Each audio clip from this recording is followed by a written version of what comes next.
Good day.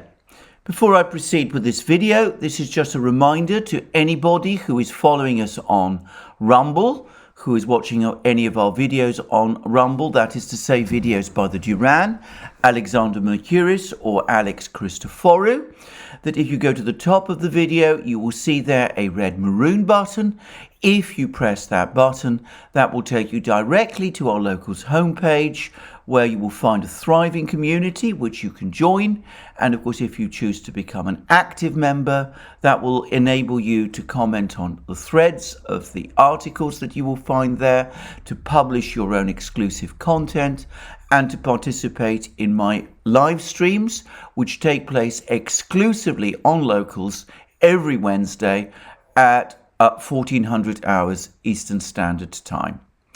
Well, the last 24 hours have been packed with news, both news in Ukraine and also further east in the looming confrontation between the United States and China, which could easily overshadow the events in Ukraine unless it is handled carefully, of which there is no sign at the moment, by the way. But before I proceed with that, I want to just clarify one particular point and address one specific issue which has come from a point made to me in an email by Joe Laurier, who is the editor-in-chief of Consortium News. Now, specifically, over the last 24 hours, the Russian authorities have been warning that if there are Ukrainian attacks on Russian territory, they reserve the right to start attacking Ukrainian decision centers. And I discussed in my program yesterday, and also in programs that I've done with Alex Christoforou on the Duran, one specifically, what the meaning of decision centers is. It means, in my opinion, I've no doubt, that it specifically refers to Ukraine's political leadership. Now, I'd assumed that the Russian Defense Ministry, which had issued the warning, was referring to the pinprick attacks that the Ukrainians have been engaging in various villages and settlements in Russia on the other side of the border with Ukraine. These are places not far from the border. Ukraine has been sending sabotage groups and helicopters to carry out strikes on, one specifically on a village about a week ago, on an oil facility near Belgorod, that kind of thing. Joe Laurier has pointed out that, in fact, what almost certainly provoked this statement from the Russian Defense Ministry is information that the United States is now sharing with Ukraine, intelligence information that the United States is collecting, not just about the situation in Ukraine itself, but also about the situation in Crimea, though not elsewhere in Russia. And that does seem to signal that the United States, or might signal that the United States might be willing to facilitate Ukrainian attacks on Crimea, which of course Ukraine still claims as part of its own territory. Now, this would be a massive escalation, at least would be so construed by the Russians, and almost certainly, in fact, I am absolutely no doubt about it, the Russian Ministry of Defense statement was intended as a warning to the Ukrainians that if they do try any kind of attack on Crimea, to the extent, obviously, that Ukraine is in a position to carry out such an attack, then it must expect an overwhelming response from Russia, far beyond anything we've seen up to now. All restraints will, in that case, well and truly be off, and the Russians will indeed go after the Ukrainian political leadership. I would say that this comment, this disclosure that the United States is providing intelligence information to Ukraine about Crimea is incredibly reckless. I doubt actually that it is intended to facilitate a Ukrainian attack on Crimea.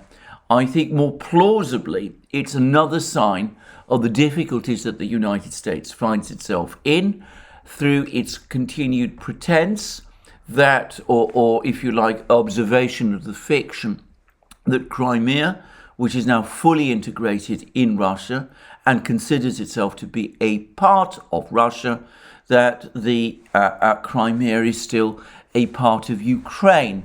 So I think it was a legalistic step rather than an active military one, though of course sharing information about intelligence information about what is going on in Crimea may also to some extent assist Ukraine in conducting its defences, given how important Crimea is as a logistical base for the Russians in their continued operation in Ukraine itself.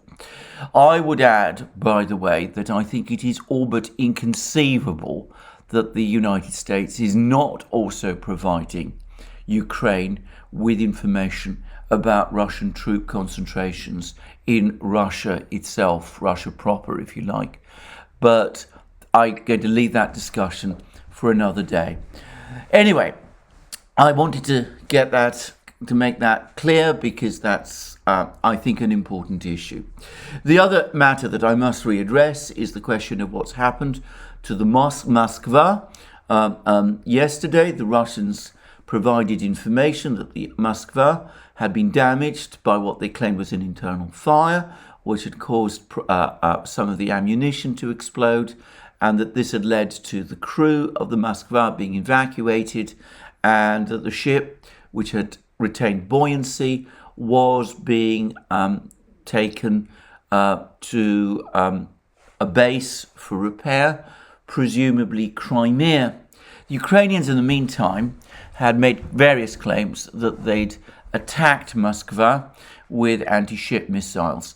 I've expressed skepticism about that last claim because it seems that the Pentagon is unable to confirm the Ukrainian claim, or at least is not doing so.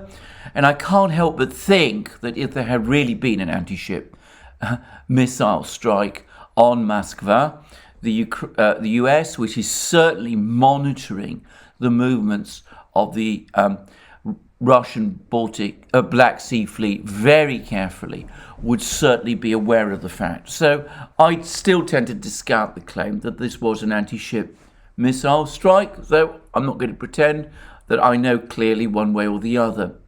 Regardless, a few hours later, after the Russians made that announcement, they also announced that Moskva, whilst being towed, presumably to Crimea, had sunk in stormy seas. There's a problem with this claim, which is that if you actually look at the meteorological data, the seas in that part of the Black Sea were not at that particular point especially stormy. So that has, of course, triggered a whole lot of speculations as to what exactly has happened to Moskva, or what happened to Moskva. I want to reiterate that what exactly caused the initial damage to Moskva is not really clarified by this further incident about the ship sinking, this further episode of the ship sinking. I'm going to just venture my own guess, and I want to repeat, this is just a guess. I think the Russians decided to scuttle the ship. I think that the Russians took it further away from the Ukrainian coast so as to prevent combat divers from Ukraine or Americans or anybody like that having an opportunity to investigate and find out more about it. And I think they will have taken it further away from the Ukrainian coast, taken away any valuable equipment that might be of a compromising nature, such as computers and logbooks and that sort of thing, and that they then decided to scuttle the ship. And I think the reason they did that was because whether or not the ship was retrievable, even if it had been retrievable, given that the ship is going to be struck off anyway, it is 40 years old, and as I said, its replacement as the Black Sea Fleet's flagship is already in the process of construction. Given that this is so, it made absolutely no sense to bring it to Crimea or elsewhere on Russia's Black Sea coast, take up valuable space in shipyards, of which, by the way, Russia is not particularly abundantly provided with in the Black Sea. The historic main shipyard of the Russian Navy in the Black Sea is in Nikolaev, which is of course now part of Ukraine and which is a contested city. So rather than leave this ship in a shipyard taking up valuable space until it was broken up, I think the Russians simply ferried it somewhere and then let it sink, getting obviously a sad end to, in some ways, a beautiful ship, but one which I think seems to me the simplest explanation for what has happened to the ship itself. So, turning from that, we are now, it seems to me, in a situation where we can turn to what is the more important events, which are actually happening on the ground in Ukraine itself. I say that because sad, though the loss of a ship always is, I always find it sad, whichever side it's on. Ships are beautiful things. We should not, I think, place too much emphasis on this particular incident. Now, the most important events remain on the ground, and the Russian Defense Ministry provided a most interesting briefing about the state of the military operation events in terms of the military operation in Ukraine over the last 24 hours. Now, I should say that Russian Ministry of Defense briefings are generally unbelievably vague and uninformative. They provide very little information about what is actually going on the ground. They basically a recitation of missile strikes on various parts of Ukraine. Very occasionally they provide information about advances here and there, but usually they are, as I said, just a recitation of information about missile strikes. And in addition, I would also say that they provide a running countdown of the amount of weaponry, Ukrainian weaponry, that the Russians claim to have destroyed. Well, this latest briefing was different. And first of all, it confirms information that I had yesterday, which is that the Ilyich steelworks in Mariupol has now been completely cleared of Ukrainian troops. And this comes shortly after confirmation that the port in Mariupol has also been cleared of Ukrainian troops also. That leaves the Azovstal steelworks as the last bastion of Ukrainian defense in Mariupol. Well, that was something, of course, that I knew yesterday. The briefing then says that the Russians launched a missile strike on a machine building plant in near Kiev, which was involved in workshops for providing repair workshops for long and medium-range anti-aircraft missile systems, as well as anti-ship missiles. Well, that might, of course, refer, if there was a missile strike on Moscow, that might have been in retaliation, but who knows. But then we have this warning. The number and scale of missile strikes against assets in Kiev will increase in response to any terrorist attacks or sabotage on Russian territory by the Kiev nationalist regime. So in effect, the Russians are saying, look, if you continue launching little pinpoint strikes on Russian territory, we will intensify our long-range missile strikes against Kiev. This is clearly distinct from the strikes against the decision centres. And here I agree with Joe Laurier that the strikes against the decision centres specifically is a specific warning against any attack on Ukrainian attack on Crimea. Well, that is interesting in itself, that the Russians have up to now held back from launching missile strikes on Kiev. This has been, by the way, fairly obvious for a long time, in fact from the start of the fighting, but that if Ukraine continues missile and sabotage attacks, or airstrikes rather, and sabotage attacks on Russian territory, then the Russians will intensify strikes on Kiev itself. Then, after that report, came one of the more interesting ones, the one that was I found particularly interesting, because then we read Russian air defense means near Gorodnaya, Chernigov region have shot down one Ukrainian Mil-8 helicopter with S-400 anti-aircraft missile system whilst it was returning to its airbase after attacking civilians in Klimovo, Bryansk region on April 14th. Right, now I should say first of all that this is, as far as I'm aware, the first recorded use of the S-400 anti-aircraft missile system in combat.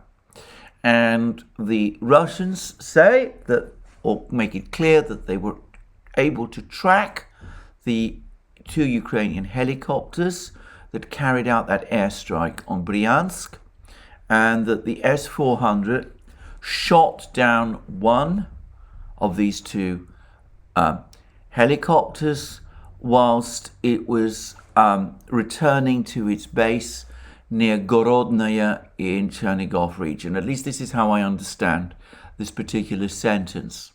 And that is a very interesting development. Now, the S-400 would have been used obviously from Russian territory. We don't know from where. It's supposed to have a range of 400 kilometers. That would suggest that it was operating from somewhere in North or Central Russia, or rather in Central Russia, rather than, say, Crimea. But anyway, it's basically a warning to Ukrainians that even if you've returned, you think you're over your own territory, after you've launched one of these strikes on Russian territory, we can still track you, we can still shoot you down. We don't need our aircraft to do it. We can track you and shoot you down with our S-400 systems, which have wide sweep over Ukrainian territory as well. So that's in itself quite a big event. But then it gets even more interesting, because after the usual recitation of Ukrainian formations that have been attacked and destroyed, claims that one Ukrainian formation was destroyed with a loss of up to 20 armoured vehicles and 50 what the Russians call nationalists, and that this involved a Tochka-U tactical missile strike. Anyway, after that sort of thing, we then read that missile troops have eliminated a mercenary unit of a Polish private military campaign in Iziumskoye, Kharkiv region. Up to 30 Polish mercenaries were killed. Well, that's a rather extraordinary statement. I mean, it's known that there are Polish volunteers fighting in Ukraine. It seems the Russians claim that they have destroyed a unit of these. They're careful to say that it was a private military campaign. It was a mercenary unit, so this isn't clearly a Polish army unit that was deployed in Ukraine. But up to 30 Poles have been killed in a missile strike. And note that this has happened near Izium in Kharkiv region, which is where the Russians are organizing their main build-up their northern thrust that is closing on the Ukrainian forces in Donbass, in Slavyansk and Kramatorsk. So this is obviously quite a potent strike, and it does make one wonder quite what it means. But then we start to get even more, and we have from the Russians all sorts of other claims about various Ukrainian forces that were destroyed in various places in and around Ukraine. So some really quite fascinating revelations here. Firstly, confirmation that the Ilyich factory area is now under Russian control in Mariupol, leaving only Azovstal still standing. Confirmation, or at least a claim, that a Ukrainian helicopter that was involved in an airstrike on Russian territory was shot down by an S-400 missile system, Russian S-400 missile system, whilst over Ukrainian territory, this being the first occasion of Russia's use of this particular missile system. And thirdly, this really quite remarkable claim that a Polish unit, a volunteer unit, the Russians call it a mercenary unit, with up to 30 Polish fighters, was destroyed by Russian missile strike near the Donbass front lines, near ETHEREUM in Kharkiv region. So quite a powerful briefing, and of course all of it capped with the further warning that if Ukraine launches more pinpoint strikes against Russia, the Russians will intensify their missile strikes on Kiev and the Kiev region. So an interesting briefing, and I would say that it's supplemented with all the usual information that I'm getting from the ground about the situation in and around Donbass. And I'm not going to go over this in huge amount of detail, but it does seem as if more Ukraine, more territory in Donbass. The Russians are steadily continuing their various advances and in and around the major Ukrainian force in Donbass. And by the way, I saw a rather interesting interview. Well, it wasn't a particularly interesting interview, but it was a rather usual interview with Zelensky on, I believe it was Sky News, a rather confusing interview. But over the course of it, he appeared to confirm that 44,000 Ukrainian troops were in danger of encirclement in Donbass, that the Russians were trying to encircle these troops. I suspect these are, in fact, essentially encircled, and that these are the troops that we know about in Slavyansk and Kramatorsk, and Zelensky has given a number for them, which is 44,000. So there we go. Now, that, it seems to me, is the major information from the battlefronts in Ukraine.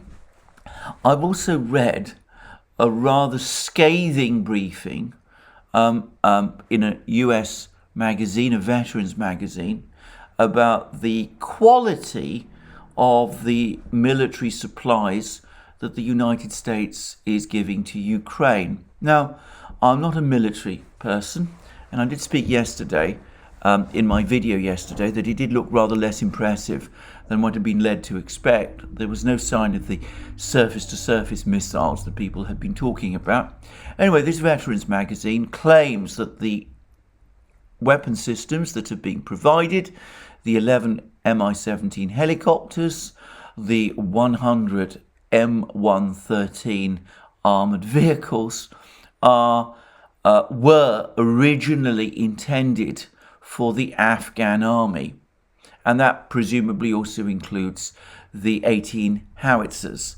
And that this is what is essentially happening is that Ukraine is being palmed off with weapon systems, obsolete weapon systems, originally intended for the Afghan army and paid for through the seizure of the reserves in the Afghan central bank.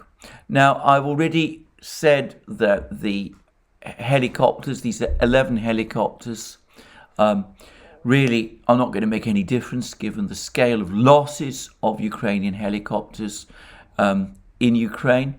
And I've also pointed out that 18 howitzers is not going to make any significant difference given the vast amount of damage that's been done to the Ukrainian armed forces. I'm now seeing more and more film, by the way, of Ukrainian troops moving around Ukraine in civilian vehicles, which of course puts them in extreme danger. By the way, it also puts civilians driving in their own civilian vehicles in danger as well. One wonders how the Russians would know which civilian vehicles are carrying Ukrainian soldiers and which are carrying actual Ukrainian civilians. But anyway, that's a matter for discussion for another day. I'm not going to go there. But the underlying point is the cynical nature of this whole exercise, because the United States is talking all the time about supporting Ukraine, but it's clear that so far, despite claims to the contrary, the United States is not prepared to provide the kind of equipment, the heavy equipment that it's been talked about. And by the way, this is becoming increasingly true in Europe as well. The East European states that were once members of the Warsaw Pact have been passing off their old Soviet-era hardware to Ukraine. Much of it is very outdated.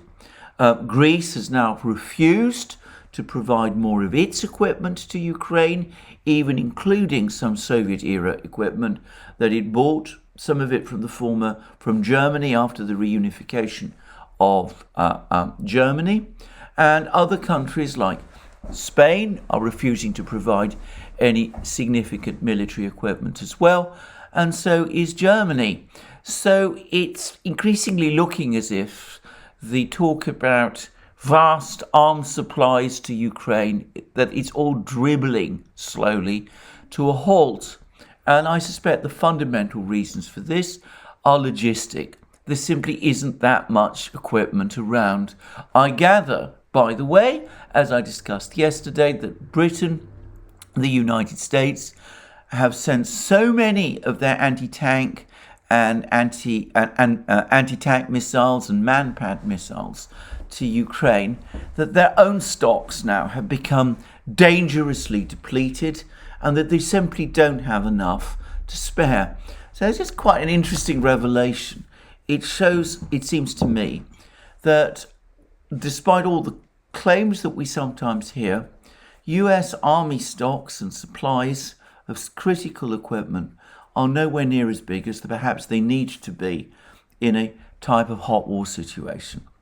In the meantime, though, we have had some other really extraordinary statements, like one from Jake Sullivan, who essentially admitted that the Russians will never see the reserves of their central bank returned to them. In other words, the United States is going to seize those reserves and make whatever use it wishes of them. Quite an astonishing revelation. I mean, freezing is bad, but simply appropriating, stealing if you prefer, is obviously worse. One wonders what legal basis it will be justified. I expect none, but that's another matter. But anyway, there it is. But another major player is now increasingly hardening its position on Ukraine and on the issues of Ukraine and on its relations with the United States. And that country, that major player, is of course China. The first thing to say is that the Chinese have conducted, or are in the process of conducting, major drills around Taiwan. And the article in Global Times that covers these drills makes it quite clear who these drills are intended to warn. It's entitled, PLA drills, PLA stands for People's Liberation Army drills, around Taiwan, targeted at US lawmakers' visit. Rehearse real action once necessary. So it's making it absolutely clear that the forces that China has been engaging in, that are conducting these major exercises, are clearly intended to prepare for a possible assault on Taiwan, and in the event that the United States continues its tiptoeing towards some kind of de facto recognition of Taiwan as some kind of independent country. Now, for time reasons, I'm only going to briefly read what this article says, but it starts: the Chinese People's Liberation Army Eastern Theater Command on Friday organized multi-services and arms dispatching forces, including destroyers, frigates, bombers and fighters, and conducted joint combat alert patrols and drills, including maritime assault in the forefront of the East China Sea and in waters and aerial areas around the island of Taiwan, when a group of US lawmakers were visiting the island. Chinese mainland experts said the pointed military operation not only serves as a warning to US House Speaker Nancy Pelosi, who could still visit Taiwan after postponing her travel due to infection, but also goes beyond deterrence by preparing for potential real actions that would resolve the Taiwan question once and for all when necessary. So, couldn't be clearer. It's a warning to the United States. It's a warning to Taiwan, or the authorities in Taiwan. And then we have a statement from Senior Colonel Shi Yi, spokesperson for the PLA Eastern Theater Command, who said on Friday in a press release, "Those who play with fire will burn themselves. The command troops always maintain high alert and will firmly safeguard national sovereignty and security and regional peace and stability." And Senior Colonel Wu Qian, spokesperson of China's Ministry of National Defense, said in a press release on Friday that US congressmen visited the island of Taiwan in a deliberate provocation, disregarding China's strong opposition. The visit severely violated the One China principle and the regulations of the three joint communiques between China and the United States, seriously harmed the political foundation of China-US ties, and caused a further escalation of tensions in the Taiwan Straits. And China's Foreign Ministry spokesperson Zhao Lijian said clearly that Friday's military operation was targeted at the US congressional delegation's visit to Taiwan Islands. And there's particular references to the fact that veteran anti-China politicians like Bob Menendez, chairman of the Senate Foreign Relations Committee, and Republican member of the Senate Budget Committee, Lindsey Graham, were the two notable members in the delegation. They met with the island's regional leader, Tsai Ing-wen, on Friday. And so it's quite clear that the Chinese are signaling their willingness to act, and act decisively, if these moves by the United States towards eventual recognition of Taiwan continue, and China's continued readiness to engage in military action if the situation further deteriorates. Now, this comes after a further strong Chinese response to statements by Janet Yellen, the US Treasury Secretary, who complained about China's implicit position over the situation in Ukraine. And we have a further article by Global Times, which says, "No way Yellen can scare China into changing stance on Ukraine issue." And it then goes on to say U.S. Treasury Secretary Janet Yellen on Wednesday called on China to help end the Russia-Ukraine conflict, and she warned that China will face a loss of its standing in the world. And she's quoted by Global Times as saying the world's attitude towards China and its willingness to embrace further economic integration may well be affected by China's reaction to our call for resolute action on Russia. And then Global Times says this is a blatant threat to China, but China never accepts or becomes frightened by such threats. China's international status is achieved by its own strength rather than granted by the US. As Treasury Secretary, Yellen should know this better than anyone else. And Yellen's remarks are aimed at dragging China into the chaos and smearing China at the same time to create the impression that China is not a responsible power. Very strong response to Yellen's statements from China. The Chinese, again, refusing to be intimidated by the US into changing their position on Ukraine. And then last but not least, an editorial from Global Times, US reckless sanctions on Russia share blame for global inflation. And as the latest raft of inflation data from around the world clearly points to the fallout of the Russia-Ukraine conflict and Western economic sanctions against Russia, it is preposterous to see some Western media outlets continue blaming China for global supply chain problems and high prices. The latest example is an article from Voice of America, the propaganda arm of the US government, published in Chinese on Thursday, whose headline claims that China's lockdown has led to weaker demand for importers and higher prices in other countries. And then the Global Times editorial then goes on to say, it is true that the global economy is entering an era of high inflation at an accelerated pace. In the US, its Labor Department said on Tuesday the Consumer Price Index in March jumped 8.5% over the past year, the sharpest year-over-year increase since 1981. In Britain, inflation surged to 7% from 6.2% in February, the highest level in 3 decades, according to the Office for National Statistics. In the Eurozone, inflation surged to 7.5% in March, the highest level since the euro was created.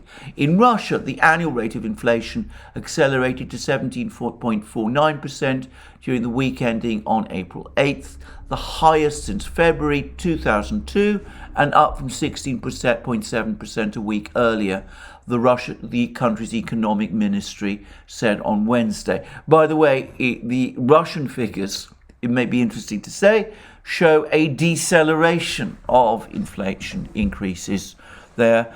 The likelihood is we're going to see inflation in Russia start to fall sometime after the midsummer. But anyway, that's just in parenthesis.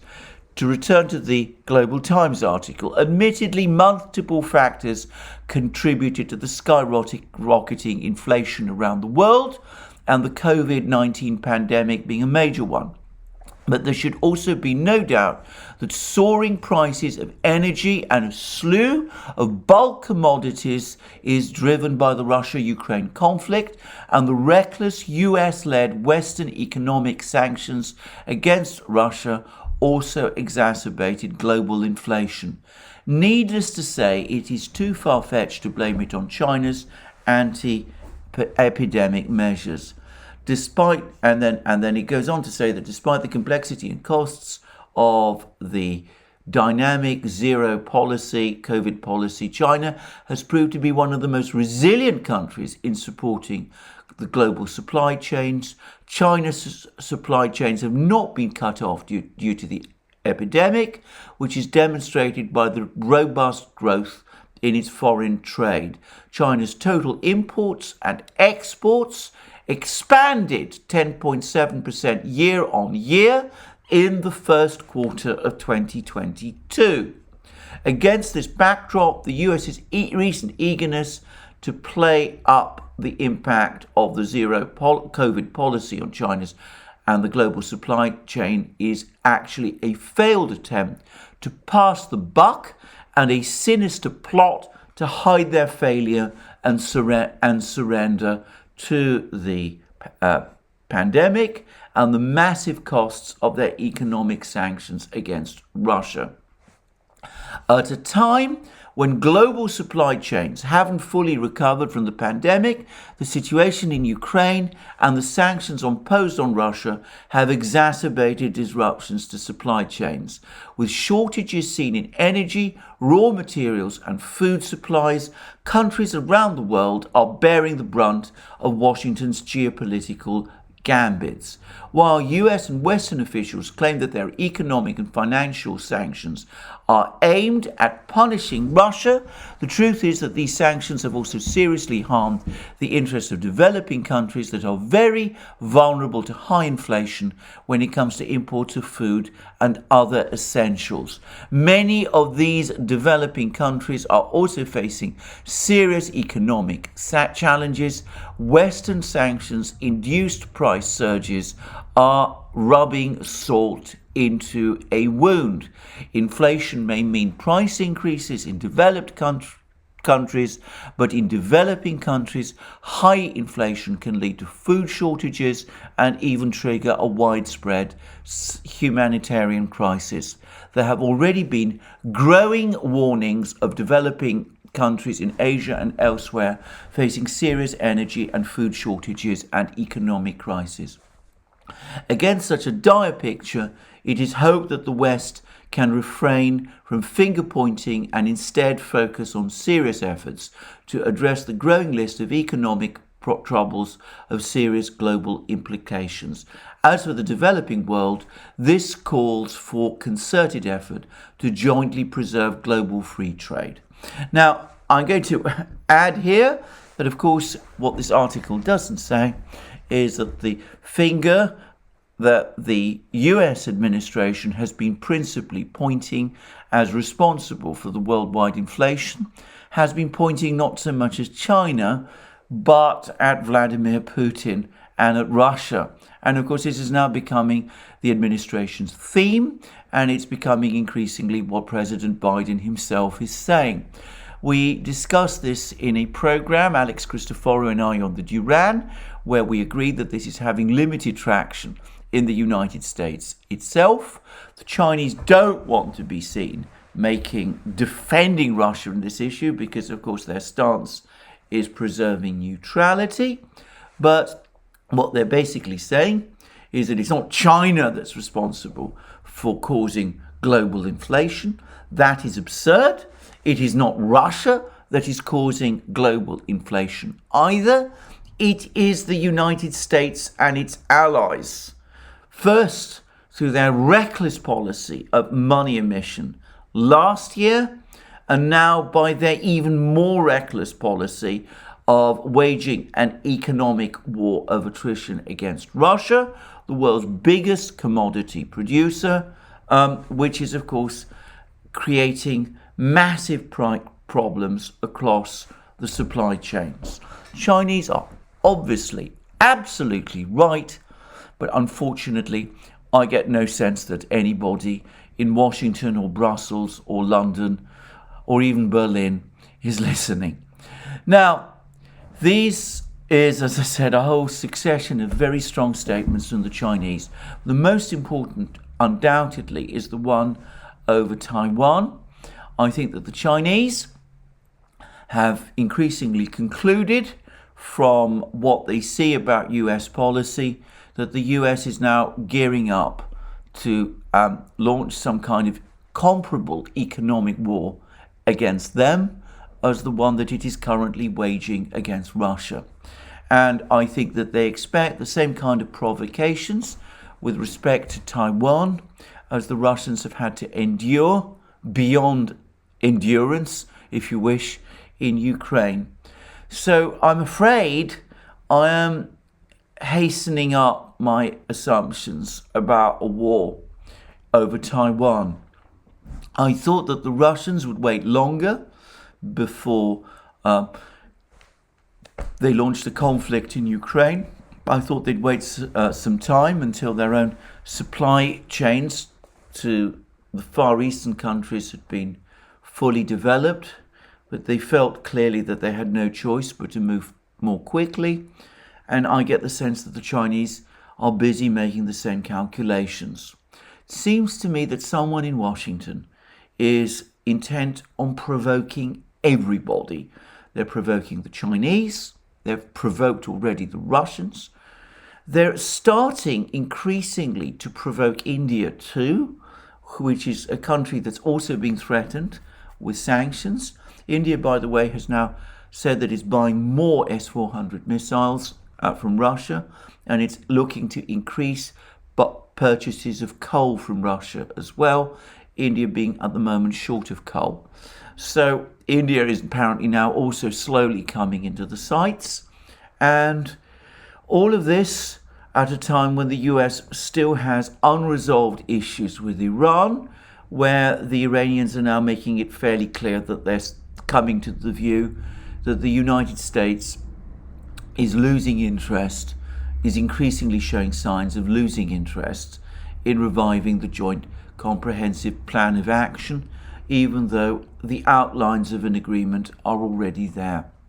Well, I have to say, all of this reinforces a sense I have of an administration that is out of control, that is now busy striking out in all directions.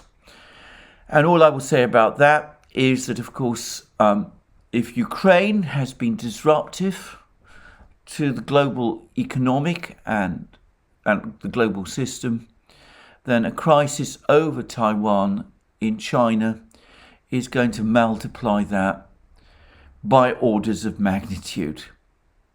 We are, as we say, as the Chinese like to say, living in very interesting times, and all the indications are that they're soon going to become more interesting still. Well, thank you for joining me for this program today.